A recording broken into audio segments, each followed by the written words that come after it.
Ele Roelin jetim, reagon bashkëshortja e Shpat Kasapit, rënqeth me mesazhin e saj, ndrove jetë në krahët e mi.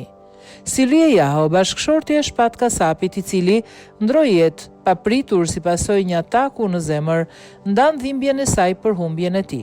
Në një postim emocionues në rrjetet sociale ajo tregon për vuajtjen, lodhjen dhe boshllëkun që la Shpati në jetën e familjes. Ndrove jetë në krahët e mi o jetë, sa të lumtur ishim që më në fund Roelit po e bëheshin dokumentat në Itali, që ta çonim tek logopedët më të mirë.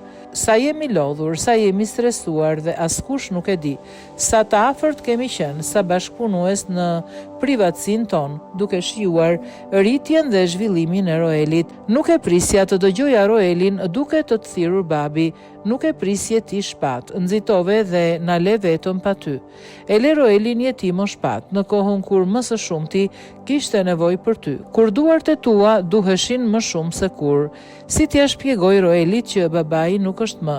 Më thoje gjithmonë se do të më dojet derisa vdekja të na ndante, por pse u ndave nga jeta në krahët e mi? Inshallah takohemi në xhenet, Allahu të deshi pranë vetes, por unë mezi pres të zgjohem nga gjumi dhe të kem këtu për ne, shkruan ajo.